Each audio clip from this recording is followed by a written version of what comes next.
It's a high drive center field. Beer leans back. This game is turned upside down. Pujols into the air. It's deep to left. Taylor's back at the wall. It's 700. On fly ball. Deep right.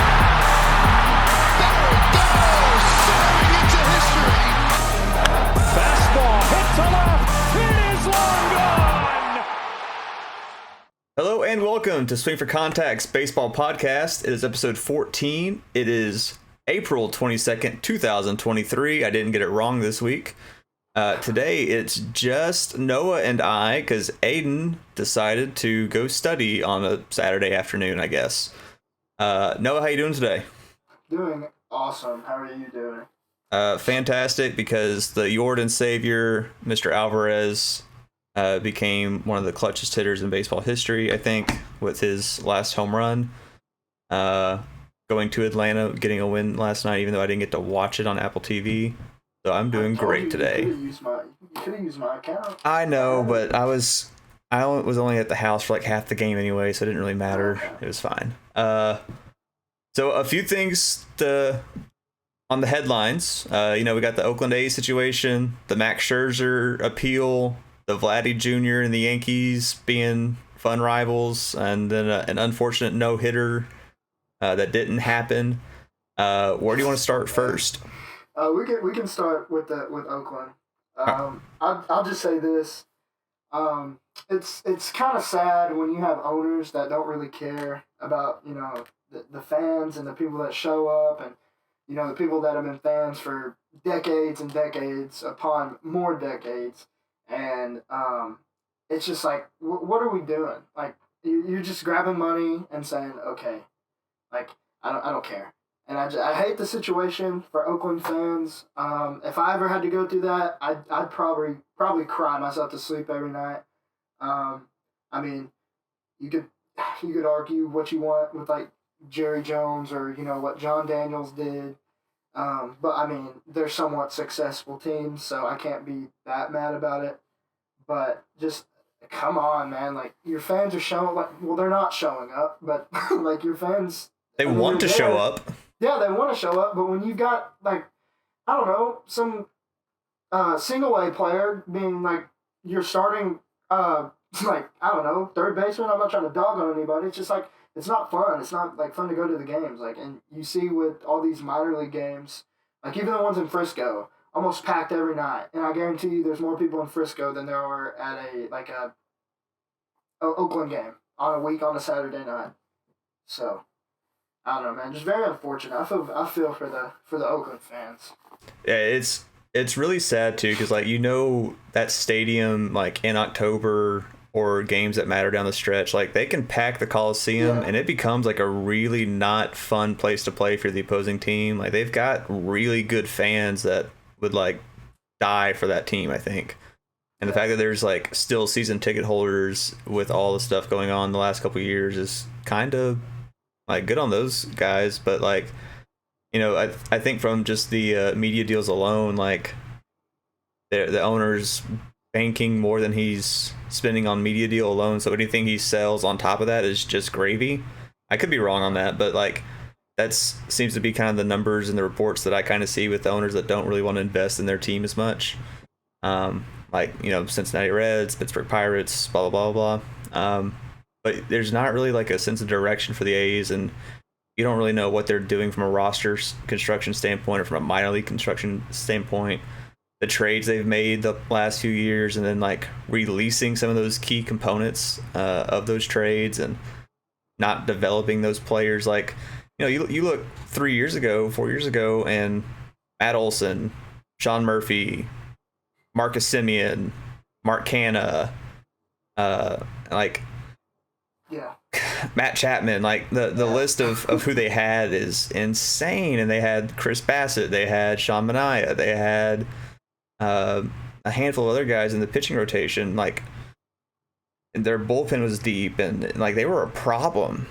And like, I know it's hard to keep everybody, but keep some of them. Like, build around a core that you can keep for a handful of years. And And I don't understand some of the decisions they've made, but it's not really my place to understand it, I guess. But Vegas is happening. So a 49-acre site in Nevada, first relocation since the Montreal Expos in 2005, a $1.5 billion planned stadium, seating for between 30 and 35,000, and a partial retractable roof. So probably going to be one of the cleanest facilities in sports.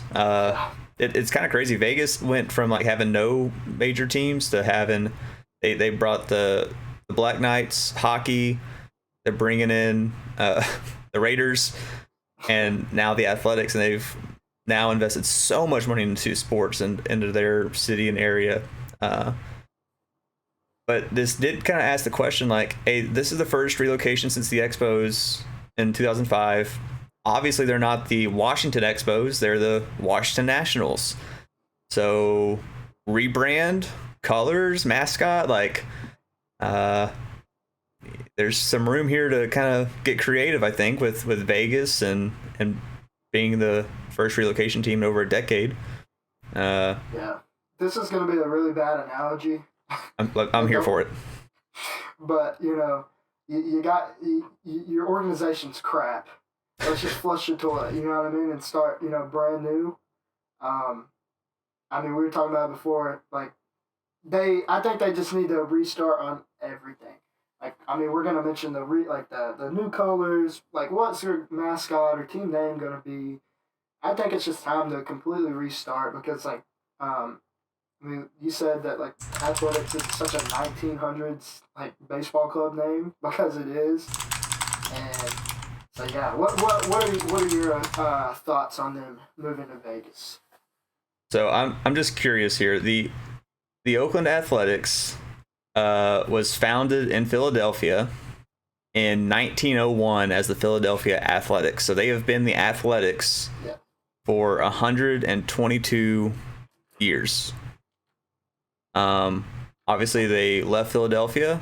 They went to Kansas City in 1955. And then moved to Oakland in 1968. So this organization is already, like, this will be their fourth city under the Athletic branding. They had some awesome World Series runs in 72, 73, 74. They had the Bash Brothers. They won the 89 World Series. The names like Ricky Henderson obviously came through and set records. Like, the A logo, the Athletics logo, means something in baseball history, but it might be time to pump it, like, just blow it all to shreds and start over. Like, I'm kind of in line. Like, I think the historian in me, the baseball historian, is like, no, you got to keep the Athletics. We're talking about keep the A's. But like the 2023 moving to Vegas, fresh coat of paint in me is like, oh yeah, like total rebrand. Let's go crazy with it. Looking at the West, like we were kind of talking about colors and whatnot.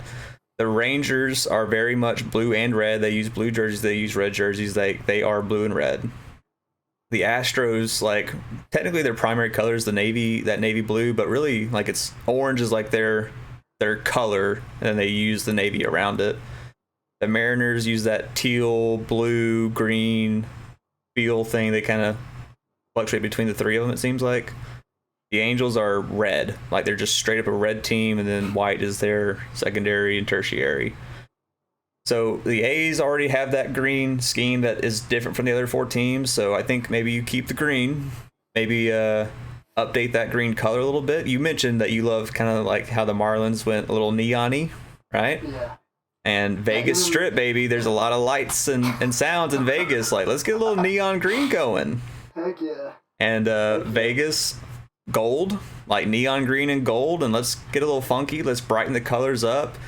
The Athletics have that kind of bright green top jersey with the yellow script and the yellow socks. That kind of has the feel, I think, is more their alternate home. Maybe make that more of the the full-time home jersey and neon up that sucker and make that yellow into a true gold and find a new logo to rock with it, and let's do a full rebrand. Which, you know, the first name that popped in my head at first was the Gamblers, but baseball and gambling is kind of a weird market.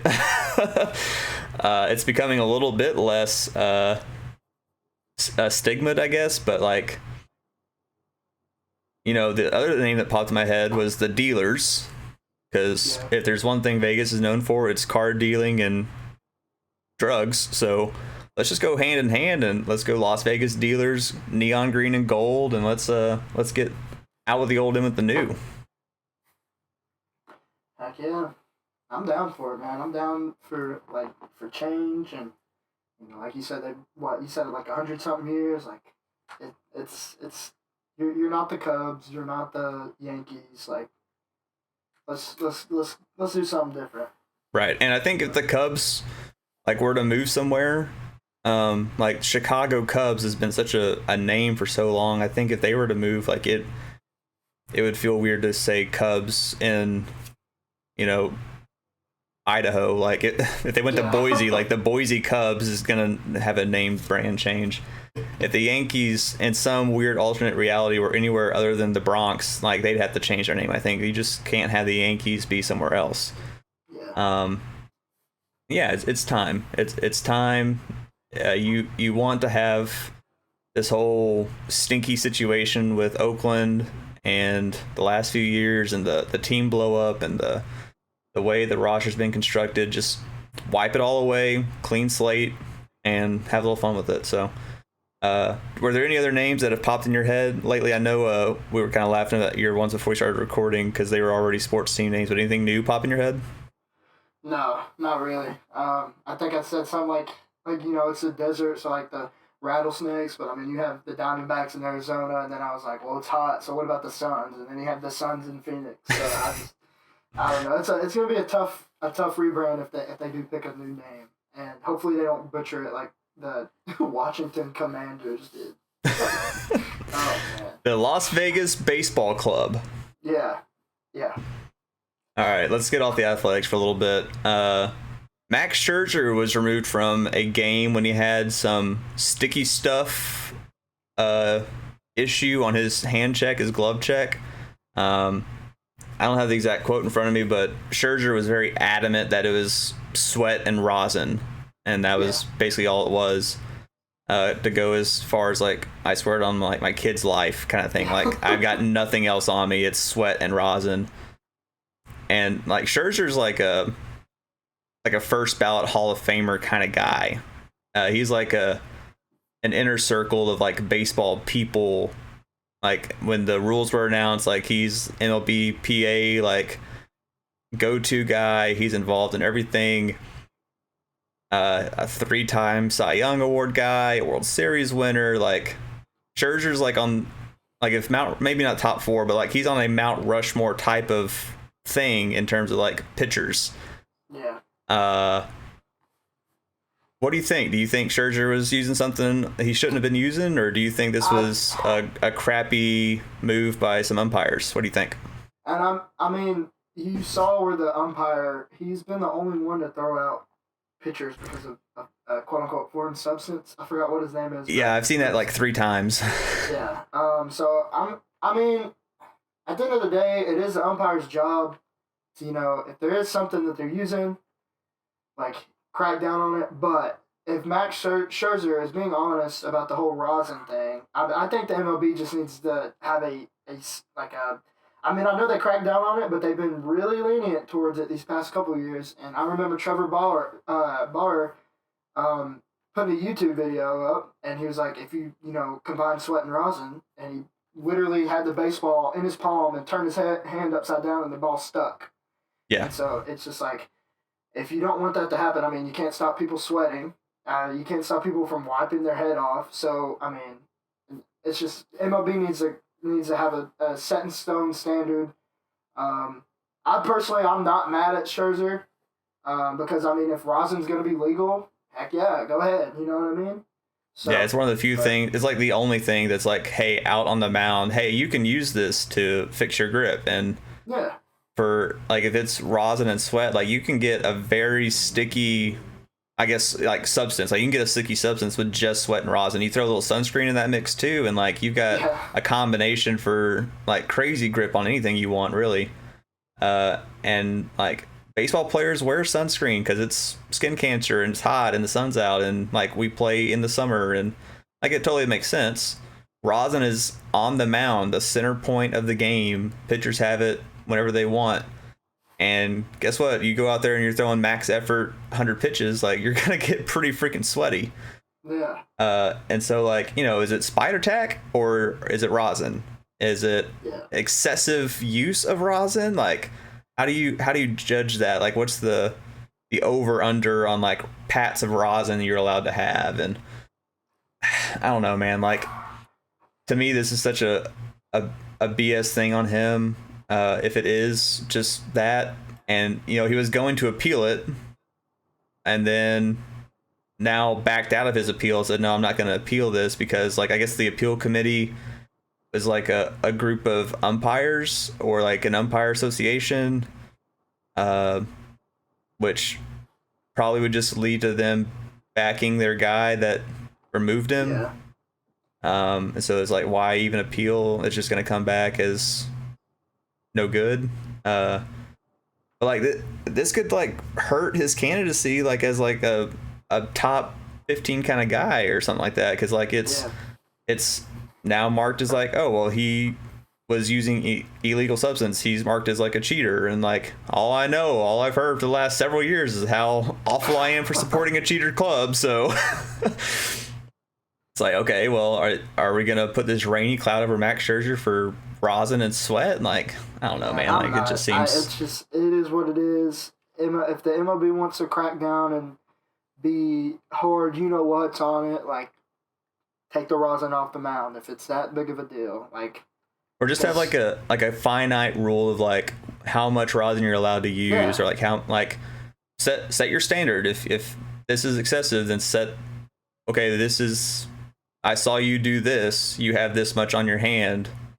Like it can't just be like a judgment call on this stuff if it's a thing that is out on the mound. Like fix your rule. If you're gonna have these rules, make sure they're the right rules. Fix your rule. Exactly. And maybe some more fun news. The Blue Jays-Yankee rivalry is already heated up, and it's still April because, Vlad Jr. kind of got hit by a pitch, stared down the pitcher on his little walk to first base. Anthony Rizzo, who is a vocal veteran kind of guy in that clubhouse, didn't like it and started jawing at Vlad. Vlad kind of jaws back. There's some exchanges from the dugouts, like, we're already getting these two hothead teams kind of going at each other a little bit, and then Vlad had like the comment saying, would you ever join the Yankees? And no, I'll never change that. I would never play for the Yankees, which is giving me some like some Ken Griffey Jr. vibes. Like if the Yankees were the only team to offer me a contract, I would turn it down and retire. So like what do you think about Vlad Jr. and his Yankee comments? That's awesome, man. You know how I feel about the Yankees. The most annoying baseball like fandom or like organization. They're the annoying fans. They're obnoxious. They haven't done anything since 2009, and they still are like the team in the MLB. And so I think what Vladdy said was absolutely amazing. That's awesome. Like he just got a couple brownie points from me for that. And he was your first baseman, right? Your preseason first base pick? Yeah. Mm-hmm. Heck yeah, let's go for it. Let's do it. And then you put this one down on the list. I kind of not glossed over this, but like I wasn't really thinking about it. The Drew Smiley no. Give me the breakdown on that. Okay, so if I kind of butcher it, I'm sorry, but from what I saw, that's what we do on this show. No, we butcher things. Drew Smiley's throwing a no-hitter, perfect game, whatever, and there's a little tapper I think it was in the 8th, if I'm not wrong. But there's a little tapper in between, like, the pitcher and third base, and then Drew Smiley went to go field it, and the catcher went to field it too, and the catcher jumped on Drew Smiley's back, and they both fell to the ground, and the runner was safe at first, and it was a hit. It was an infield hit, and so that broke it up. And it was just like, gosh, man. I think Aiden sent a picture to the group chat, Yeah. and he was like, yeah, this has just ended a 8-inning no-no. I'm like, oh, man. Like, you hate this. I would be livid. There's few plays in baseball that are just like magical moments that are so bad they're good.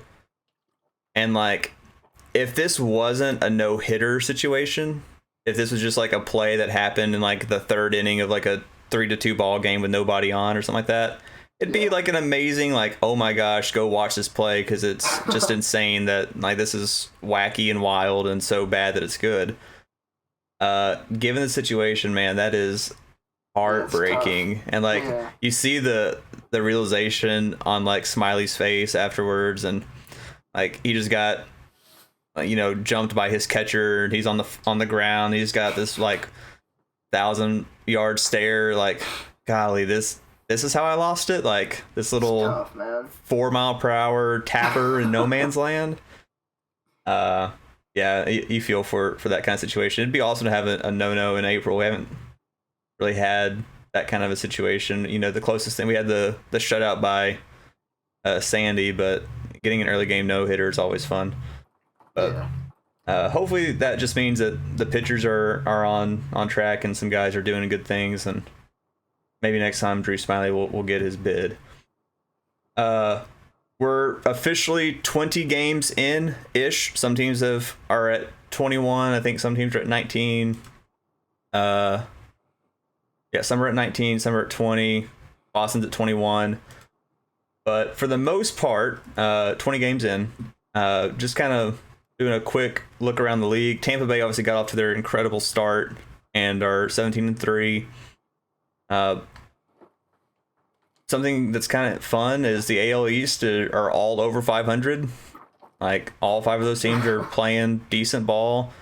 Boston's right at that mark. They're 11-10, so like they've played 21 games, but they've got 1 game over 500, so they're playing ball.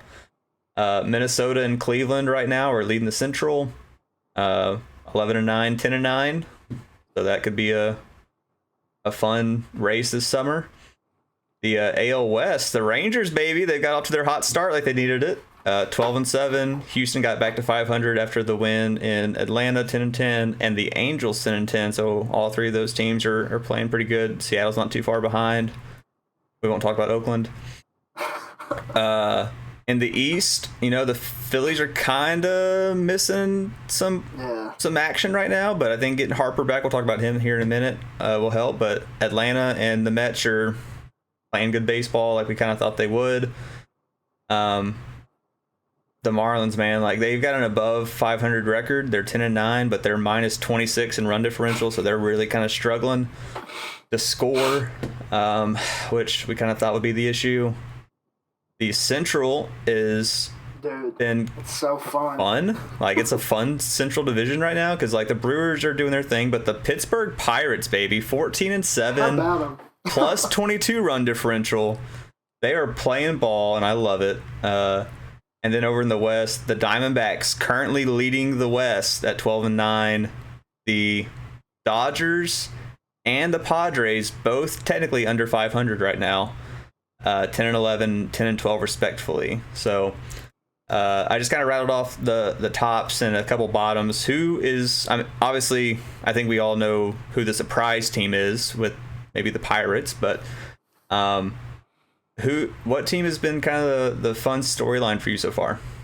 Yeah, I mean, obviously the Pirates, but one thing that's kind of like surprised me a little bit, not in a good way, are the Cardinals. I haven't really heard anything from them, but they're not. I mean, we are still pretty early in the season, and anything could flip a switch like that. You can go on like a 8-10 game winning streak, but the Cardinals are only 1 game back from last place in their division. Yeah. That was surprising because I have them winning the Central. And I mean, you know, Philadelphia, they got off to a very rough start. But you know, they weren't really good either around this time last year. And so when Bryce Harper gets back, that'll be a good thing. But Arizona doing the dang thing in the NL West. You know, I thought San Diego would be there right now. You know, they just got Tatis back. And you know, they need to get Juan Soto. Yeah. Like Soto back is what they need because he is not Juan Soto right now. Very underwhelming San Diego Padre team. But yeah, dude, Pittsburgh, it's like just a bunch of guys playing ball, man. That's all they're doing. And Andrew McCutchen is, oh my God, it's so fun to see him do good in a Pittsburgh uniform again. Facts. But yeah, the Cardinals, it's kind of concerning and surprising for me. The Rays, obviously off their incredible kind of like opening 3 weeks, like they've got a run differential right now. They're almost to 100 already. They're at plus 84 run differential, leading the majors by a huge margin. The Chicago Cubs are second in run differential at plus 48, but are technically third in their division behind Milwaukee and the surprise Pittsburgh Pirates. So just something to watch. If the Cubs, like they're only 1.5 games back from leading that division 20 games in, but you know, they could very easily be leading that division if a couple things maybe go their way. So it'd be interesting to see if they can keep that scoring and prevention up and become like a surprise playoff team, because they were kind of like on the bubble for all of us. Like, you know, they could be good if these veteran guys kind of all click, and you know, Bellinger's kind of has clicked a little bit lately, and you know, they could be a fun team to keep an eye on. And then the Rangers right now are third in baseball in run differential at plus 42. So again, are they going to be able to keep that up for the long haul? 12-7 right now, 7-3 in their last 10, and they've got a series against Oakland right now. So that's a good sign to keep good things happening, is to go play Oakland. Yeah. So yeah, there's three kind of fun stories, man. Tampa Bay, Texas, and Pittsburgh, I think, are fun stories to keep an eye on over this next. We're not quite a full month in, but you know, we're getting close to being a month in. See if they can kind of keep this hot start going for a little bit. Which fun stories with hot starts. Let's talk about some slow starts. Some names of some guys that, you know, are either high profile or coming off good years. Alek Manoah, almost a 7 ERA in his first handful of starts. I don't really know. I haven't watched him pitch live yet, so I'm not really sure like kind of what's been the issue for Alek. But I do play MLB The Show quite a bit, and I just saw him, like, he just got downgraded pretty hard too on that roster update, so things not going great for him. Masataka Yoshida had a great WBC, had a home run in like the first week of the season, but has really been on a cold streak lately, hitting only 189. Another WBC name, Javi Baez, man, he plays so good. He looked so good in that WBC for a little bit, and then you know, is he ever going to get right? I don't know. Doesn't look like it, but maybe. Lance Lynn, you know, is he running out of bullets in his arm? Did WBC harm him? Is just the mileage starting to wear down on him, or is he just on a cold streak and he'll be just fine?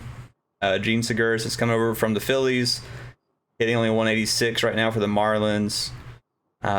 Christian Walker, even though the Diamondbacks are playing good baseball and atop that West division, you know, he's their central bopper kind of guy, and he's only getting on base at a 253 clip right now. Need to see him kind of, if they're going to maintain, if they're going to play for a lead or a wild card in that division, he has to get going.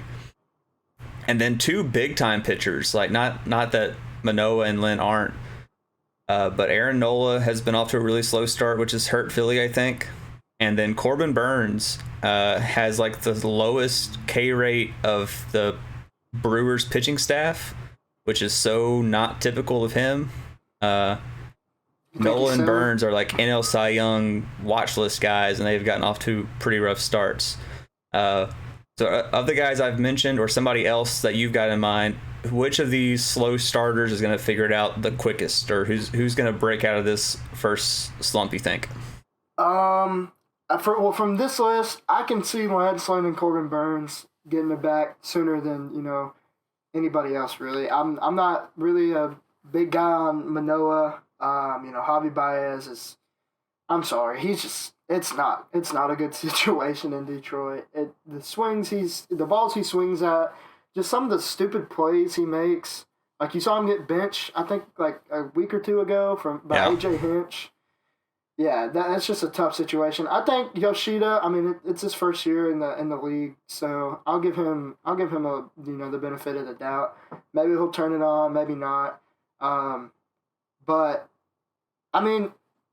for me, I'm obviously going to bring a Ranger player up, but Adolis Garcia, he's not like a star-studded player, if you will, but he's like one of the Rangers guys. He's a good player, man. He is a good player. Yeah, and he's hitting 208 right now. Hitting 4 spot. He had a grand slam the other week, and he'll get hits here and there, but it's just he's like a 250 hitter in his career. So I'd like to see him get back to that. I think he's just in a slump. I think he kind of has this every year. I think if he can turn it on, I think the Rangers will, surprise a lot of people even more than they already are. So. Yeah, I thought about adding Bregman to this list because Bregman's numbers aren't very good, but I watched so many Astros games that to me he puts up good ABs and he puts good swings on balls, just hasn't been rewarded for it necessarily. His on base percentage was a pretty solid number for these first 20 games, but his batting average is right at 200 or something like that. And so, he does this every year, I feel like, in the first part of the year. So, I just don't even associate him with, who's slumping and who's not. He's just a career kind of slow starter for me. So, I'm curious to see if, I think Yoshida just is going through just a regular hitting slump. I still think his tools are all there, and playing in Fenway, he's going to be fine, I think. Especially once he kind of gets around the league a little bit more, give another month, and he'll probably start creeping up some slugging numbers, start slapping some balls off the monster and be just fine. Nola and Burns are aces, and Nola, I think, is in a walk year, and Burns is trying to get a high dollar contract. And at the end of the day, there's motivation there for both of those guys to have really good numbers this year. And so I don't know if maybe some of that weird pressure on that they might be feeling some of that, or if it's just ball just not coming out of the hand clean right now or what. But Nola and Burns are the two names I kind of have circled, hey, they need to get their crap figured out. And I think one good start for me to one of those guys triggers a Cy Young type of run. It's just a matter of them getting that one really good start out the way.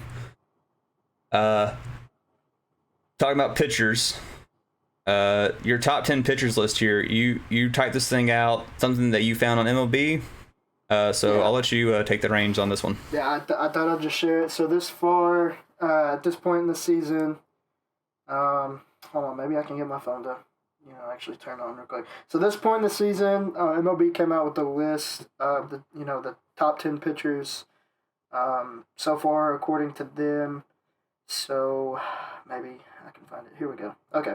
So these are the power rankings, the pitcher power rankings. So of course you got Garrett Cole at the number 1 spot. I probably should have started from 10. I'll go ahead and do that. Sorry. You got Sonny Gray. And this is year to date. This is the whole season up to this point. Yeah, this is as of yesterday, the 21st. Okay. They came out with this. You got Sonny Gray with the Twins, which is kind of surprising to me, but he's been a stud. Julio Urias from the Dodgers. You got Spencer Strider from the Braves. Dylan Cease from the White Sox. Of course, you got DeGrom with the Rangers. You got Pablo Lopez at the number 5 spot. Let's go. You got Shane McClanahan which Tampa Bay really needs that because all their pitchers are hurt right now. You got Luis Castillo from the Mariners at 3. You got Shohei at 2 and Garrett Cole at 1. And you could argue Shohei and Garrett Cole for the number 1 spot, but Garrett Cole is 4-0. He has a 0.95 ERA with 28.1 innings pitched, 32 strikeouts, and a 0.74 whip. I know you wrote that down earlier. I probably just butchered your whole segment later, but oh well. And then Ohtani has a 0.86 ERA, a 0.905 whip, 27 strikeouts, a 91 batting average from the opponents, and a 3.390 OPS from his opponents.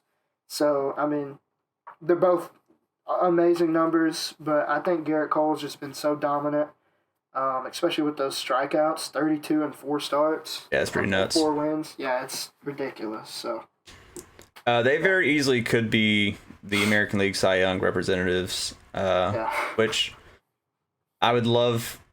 Ohtani should get all the awards because it's Ohtani, but having somebody to race him in the Cy Young and the MVP, and I think a season that he's trying to get both and trying to get the contract of all contracts, like this is his year to just say, okay, screw it, pedal to the metal, let's go. Ohtani and Cole racing for a Cy Young this year could be a lot of fun. So something to keep a watch on. Pablo Lopez is a nice surprise coming over that trade with the Twins. I liked Pablo Lopez before. I thought he was a good pitcher, but he's been pretty fantastic to start.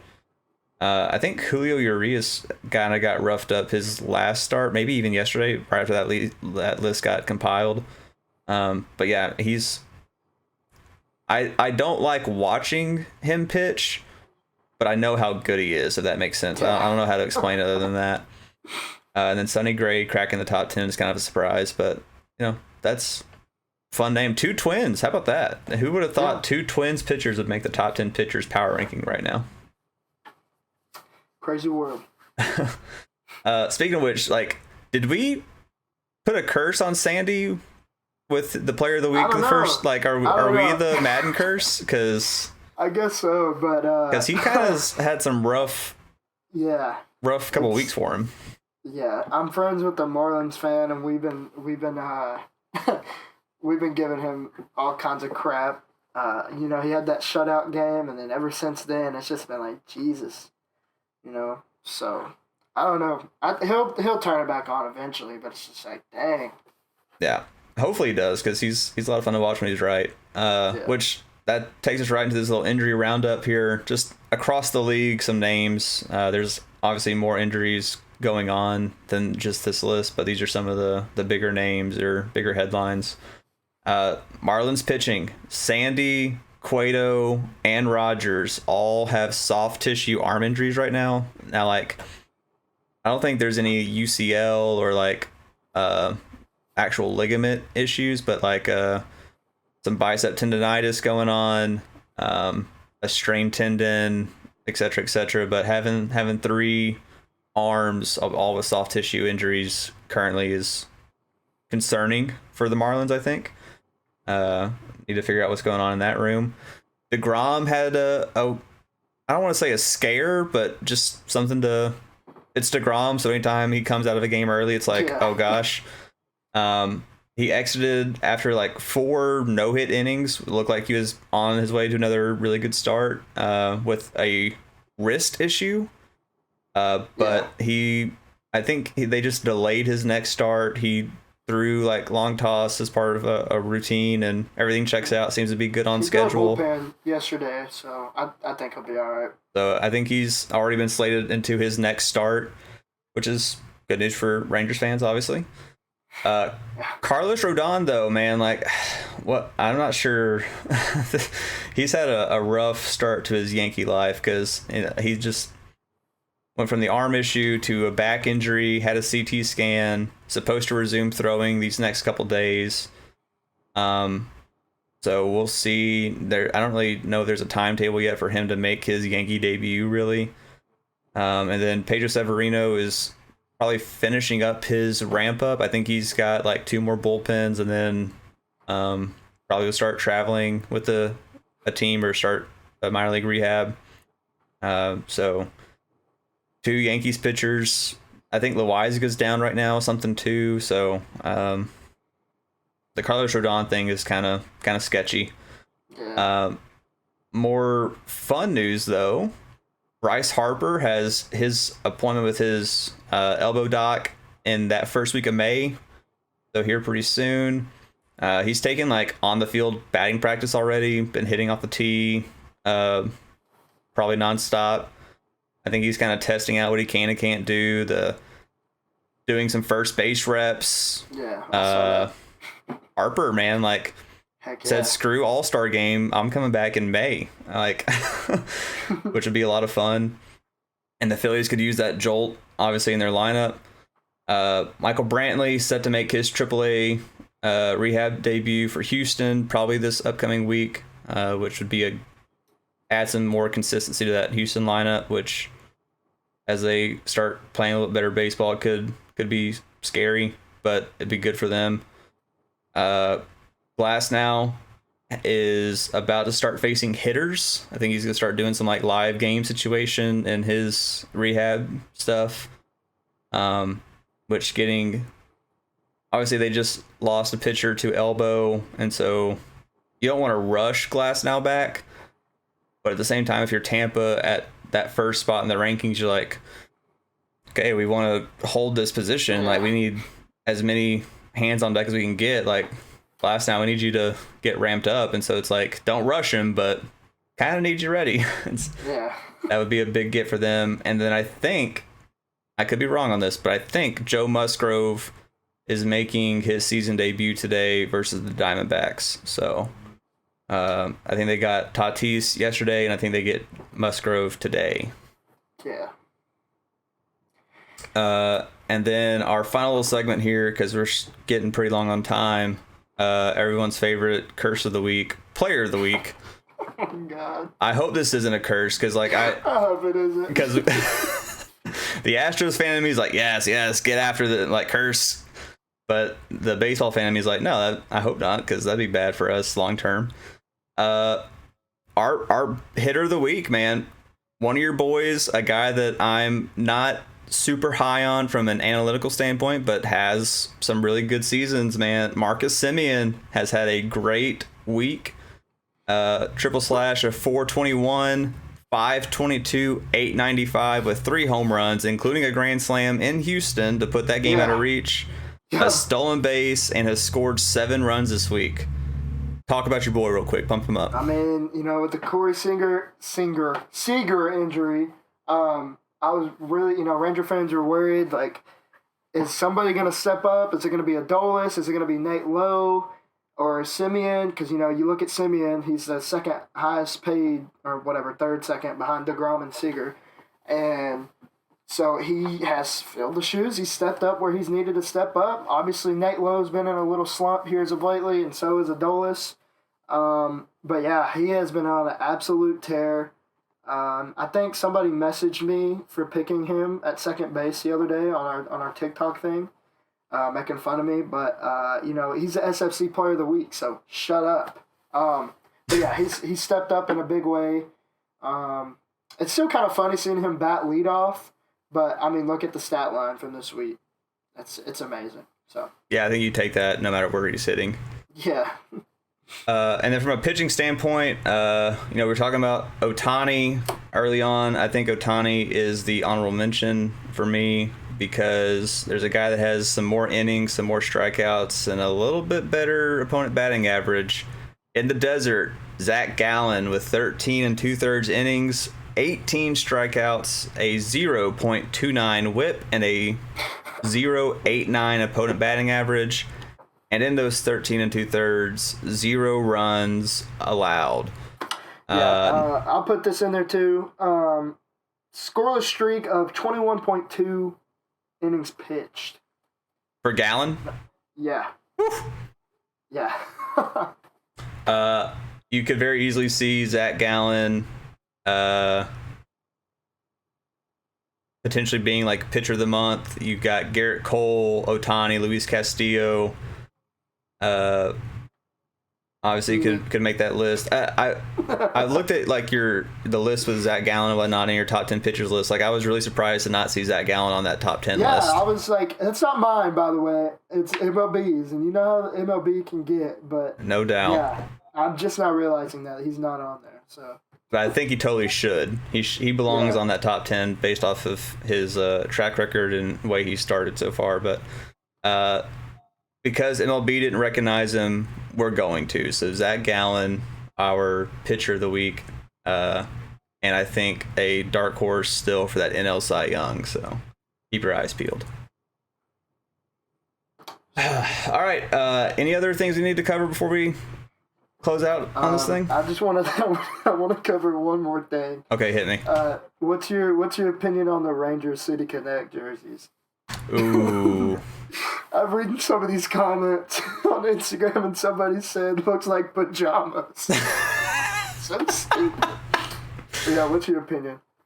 I wouldn't buy one. I don't love it. I wish they'd done maybe a little bit more. Yeah. The script numbers, I think, and the red is cool. The TX logo, I think, is a good logo with the little spur on it and whatnot. Like I like the idea of what they were going with for it. I don't know. I wish it had a little bit more juice to it, like the jersey as a whole, like, and the top being like that off-white cream, and then the pants being that navy logoed color. Like, I don't know. Like, I don't love it. It's not one of my. It probably wouldn't make my top 5 City Connects. Yeah. But it's not like, doesn't make me want to throw up in my mouth. It's not awful. I like some of the details they added, like having the Panthers and the Spurs and exactly. And so like some of the cool little details about like the Metroplex baseball and whatnot, and like there's some good stuff on that City Connect, but it's a little too basic. I feel like this is the 3rd year of them doing the City Connects, and I just wanted a little bit more. And they're not bad, but I don't know. They're not my favorites. No, yeah, I get that. Like nobody's gonna top Houston's and San Diego's, I don't think. But for them to be like this, I'm perfectly okay with it because I thought they were gonna be awful. But like you said, just the little details, like. You have the 421. I mean, that's when they debuted it yesterday. That's when Texas won their independence. That's when the first game in Texas was played, and that's when opening day, I believe, at Arlington Stadium was played. And then just the roping linings on the pants, and just all the kind of little. Yeah, that was a cool line. I did like that. Yeah, kind of just like makes it what it is. But yeah, I'm not mad. I'm definitely gonna get a hat. I don't know about a jersey, but yeah, I'll definitely get a hat. Those hats are nice. Yeah, I think the logo design works better on the hat than it does on their jersey. Yeah. I like the hat. I don't mind the pant. Like, I like the pants more than I like the tops, which I don't know if that makes sense. But that's just kind of where I stand on it. You like the pants more than the jerseys? Like, I like. I think so. I'm with you. I'm with you. No, because a lot of people are saying, like, take those pants off. Like, what are we doing? And I think it's because people think they're black, and the pictures didn't really do a good job of capturing the navy blue on it. Yeah. But yeah, I think they're all right. I think the hat and the pants work, and I just wish they did a little bit more with the tops. Just to add a little bit less cream or a little bit more on the jersey design, or I don't know. It was missing something for me. Are those going to be like the Friday home jerseys since they debuted it on a Friday? I'm not too sure. Yeah, don't ask me because I don't know. Because I know like Houston does like Space City Mondays. Like every home Monday is the Space City Connects. And I think each team kind of has their own thing that they do with it. I need to look that up. See, I think so. When they're doing something like that. Makes sense. So yeah. All right. Anything else? Just got a tweet from Jared Sandler. Jacob deGrom will pitch tomorrow's series finale versus Oakland. All right, mark that as a win. All right, yeah, that's it for me, though. Sweet. Well, check out our website. Go follow us on all the social medias, Instagram, Twitter, TikTok, at Swing for Contact. We are on all of your streaming platforms for podcasts. And check out our website. Go get you a tumbler, go get you a shirt, go get our one-stop place for all of our content is on the website. It has the links for everything. So if you ever get lost, go find us there. And yeah, this has been a fun first 20 games of baseball, and looking forward to see how the rest of the spring goes.